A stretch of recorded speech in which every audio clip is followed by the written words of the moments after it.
Several years ago, I bought and read this book, JEAN HARLOW, an intimate biography by Irving Shulman. It's not a great read, it's mostly bullshit, but there's one part that really sticks in my memory. Now, I live in a different country and all my books are back in England, thousands of miles away, so I can't grab a copy and look up the exact quote. But I remember Shulman wrote something like this: "All the men loved her because she had nipples like thumbs." You can see why this is stuck in my head. The book was published in 1964, but I can't imagine this was the beauty standard for nipples even then. This seems like a Shulman thing. Oh yeah, I love this girl. She could beat Donkey Kong Country with these babies. Hello, welcome to Front Row Cinema Club. Today I'm talking about the brief and tragic life of cinema's first platinum blonde. Before Marilyn Monroe, there was JEAN HARLOW. The first thing that modern viewers will think when they see Harlow is eyebrows. And while they haven't dated particularly well, I'm from the north of England and I'm not going to judge anyone. Harlow's first speaking role in a movie was in 1929's The Saturday Night Kid, starring Clara Bow. Bow was reported to have said, "Who's going to be looking at me when they can look at her?" In 1930, Jean was hired by Howard Hughes to star in Hell's Angels. He garnered publicity for the film by promising $10,000 to any hairdresser who could match the colour of Jean's dyed blonde locks. Nobody could do it, and it's little wonder. Jean's stylist apparently mixed bleach and ammonia to get the desired colour, along with peroxide and soap flakes. In case you didn't know, bleach and ammonia mixed together makes chlorine gas. It's deadly. It's not what you want on your head.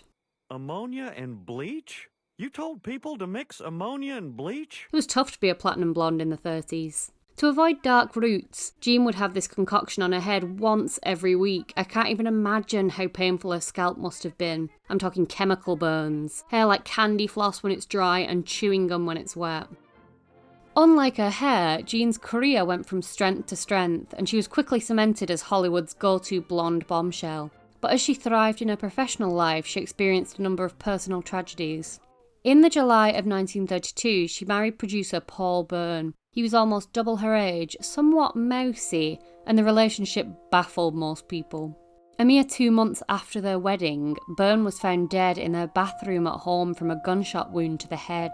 The death was ruled a suicide, with an apparent suicide letter found at the scene. Byrne's body was found by the household staff, who called MGM Studios before they called the police. MGM sent people over to the house to fix the scene, which seems bizarre to us now, but studios were a different beast back then.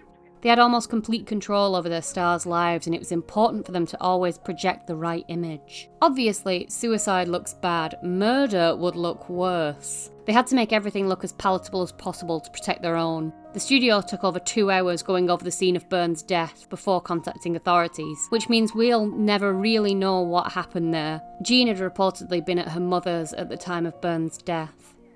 The following year, in 1933, Jean made 2 of her greatest movies, Red Dust, which is my personal favourite, and Dinner at 8. She continued to work consistently, remaining an enormous box office draw and immensely popular with audiences, not always critics. At the same time, she struggled with a dependence on alcohol, and her badly damaged hair began to fall out. In 1937, she contracted influenza, and then had to have 4 wisdom teeth removed, causing her to develop sepsis. She recovered, but began to feel ill again whilst filming Saratoga with Clark Gable. She began to look noticeably sick, with grey skin and displaying significant weight gain and puffiness. After she collapsed on set, she was sent home. She was visited by Gable, who later reported that her breath smelt of urine and that she appeared dreadfully unwell. Jean was diagnosed with kidney disease. Within 2 days of this diagnosis, she would be dead. She was just 26 years old, and it was rumoured that at the time of her death, she had lost almost all her hair. The film Saratoga was completed through the use of a body double.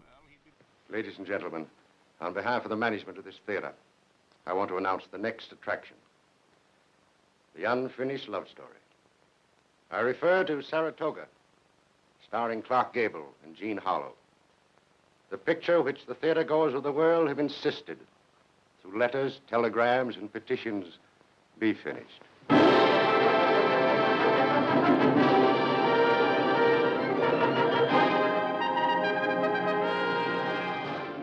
And thus ends the sad story of Jean Harlow, a bright and talented actress taken well before her time. I have a soft spot for Jean. I think she was so charming and glamorous, and I wish we could have seen more from her.